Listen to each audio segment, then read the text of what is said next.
नमस्कार, मी श्वेता अंकले. Tarun Bharat news bulletin मध्ये आपल्या सर्वांचे स्वागत. आता पाहूया ठळक घडामोडी.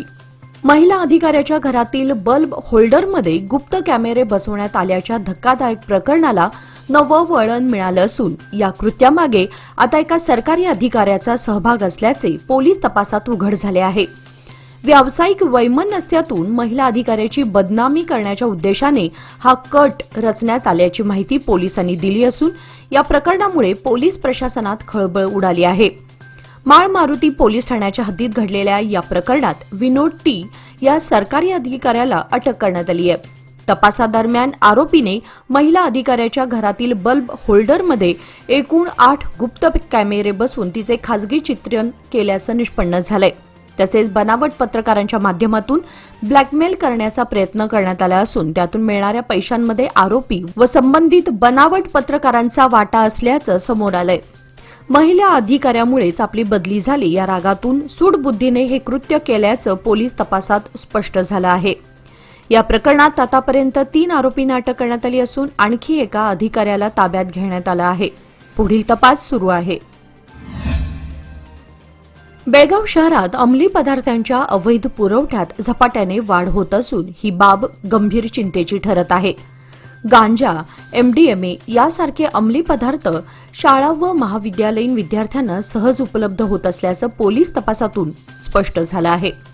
ड्रग्जचे सेवन करणाऱ्यांमध्ये विद्यार्थ्यांचं प्रमाण लक्षणीय असल्याची माहितीही समोर आली आहे.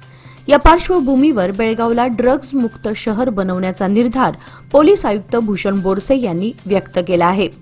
विद्यार्थ्यांना व्यसनाधीनतेपासून दूर ठेवण्यासाठी व्यापक प्रतिबंधात्मक उपाययोजना राबवण्याचा निर्णय घेण्यात आला आहे. त्यानुसार शाळा व महाविद्यालयीन विद्यार्थ्यांसाठी विशेष वैद्यकीय तपासणी योजना आखण्यात आली आहे. या योजनेअंतर्गत रक्त तपासणी, सर्वसाधारण आरोग्य तपासणी तसेच विद्यार्थ्यांच्या वर्तनावर लक्ष ठेवण्याचा समावेश असेल. प्रत्येक सेमिस्टरमध्ये किमान 10% विद्यार्थ्यांची वैद्यकीय चाचणी घेण्यात येणार आहे. ड्रग्जचा वाढता प्रसार रोखण्यासाठी पोलीस विभाग, शैक्षणिक संस्था आणि पालक यांच्यात समन्वय साधून कठोर पावले उचलली जातील असेही पोलीस आयुक्तांनी स्पष्ट केले.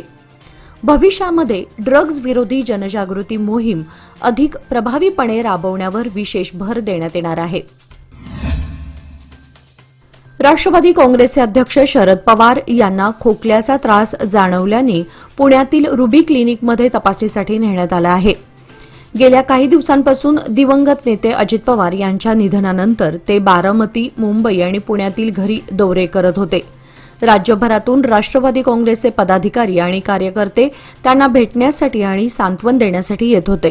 आज सकाळी डॉक्टरांचे पथक त्यांच्या बारामतीतील गोविंदबाग या निवासस्थानी तपासणीसाठी पोहोचला होता. त्यानंतर शरद पवार यांना पुढील तपासणीसाठी पुण्यातील रुबी क्लिनिकमध्ये हलवण्यात आले. त्यांच्या तब्येतीबाबत कुटुंबीय आणि पक्षीयांनी सावधगिरी घेतली असून डॉक्टरांच्या देखरेखीखाली सर्व उपचार सुरू आहेत. पक्षीय नेते आणि कार्यकर्त्यांनी त्यांच्या प्रकृतीची माहिती घेतल्याचे वृत्त आहे. स्मार्ट सिटी म्हणून ओळखल्या जाणाऱ्या बेळगाव शहरात अंधश्रद्धेचा धक्कादायक प्रकार समोर आलाय. पुणे बेंगळूर राष्ट्रीय महामार्गाच्या कडेला काल 8 फेब्रुवारी रोजी एका रेडकूचा बळी दिल्याचं संशयास्पद प्रकरण उघडकीस आलं.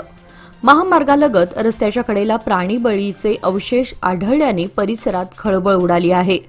घटनेच्या पार्श्वभूमीवर करणी, जादूटोणा किंवा अंधश्रद्धेचा हेतू असण्याची शक्यता व्यक्त केली जात आहे.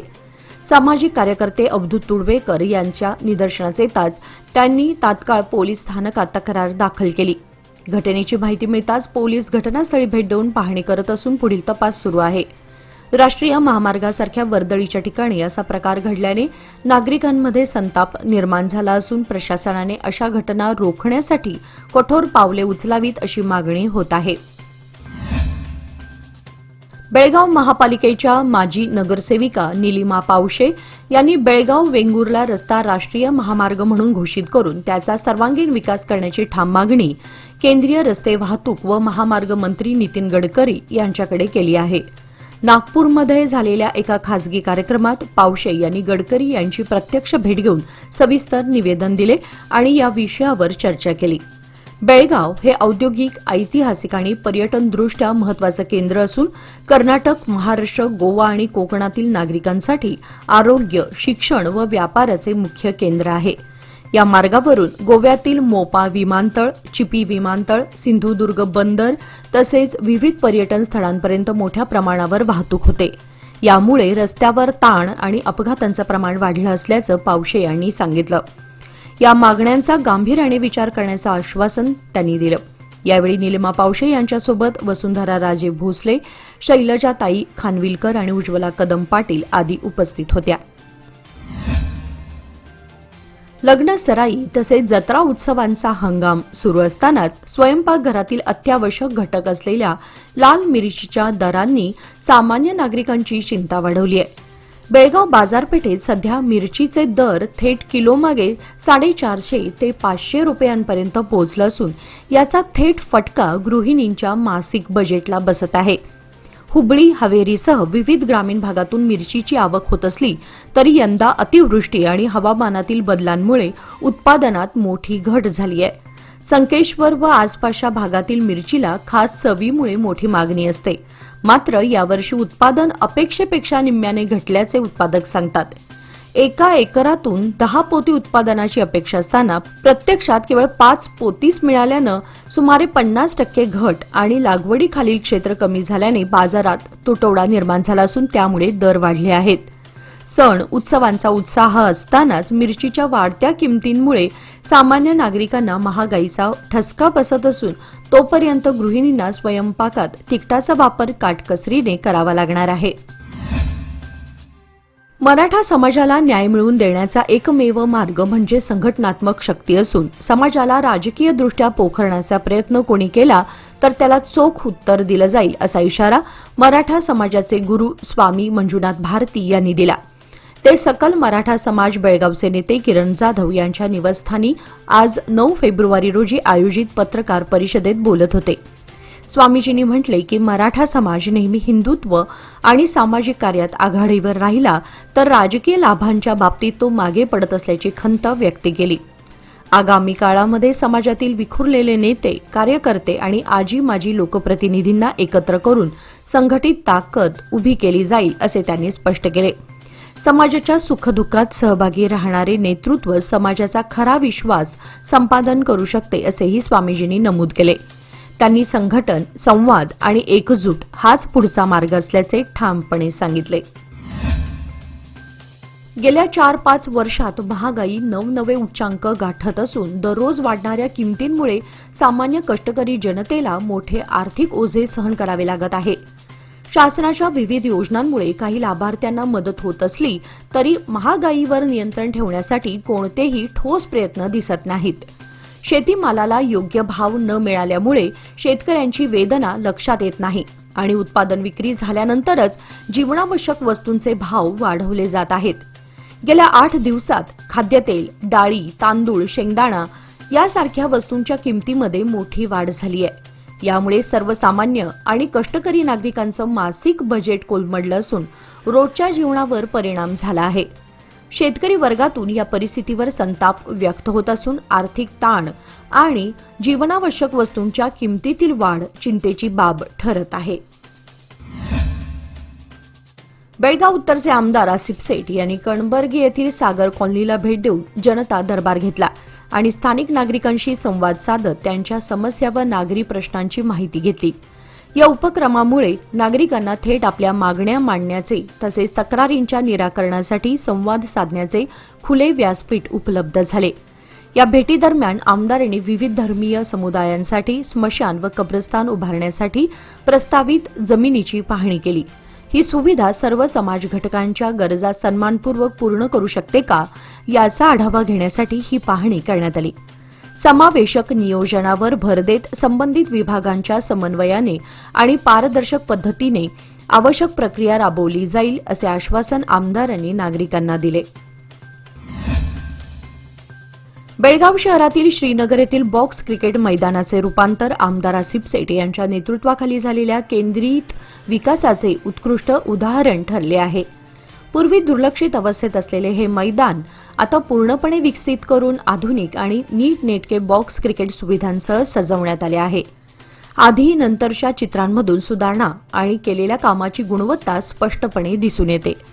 सार्वजनिक वापरासाठी नुकतेच उघडलेले हे मैदान स्थानिक तरुणांसाठी सुरक्षित आणि विशेष क्रीडा व मनोरंजनाचे स्थान प्रदान करते. मैदानाच्या विकासातून आमदार आसिफ सेठ यांच्या गुणवत्तापूर्ण क्रीडा पायाभूत सुविधा निर्माण करण्याच्या प्रयत्नांची झलक दिसते. यामुळे मतदारसंघातील तरुणांना आरोग्यपूर्ण व सक्रिय जीवनशैलीला प्रोत्साहन मिळत असून स्थानिक क्रीडा विकासाला चालना मिळत आहे. T20 क्रिकेट आहे ना, मला जाम आवडतं.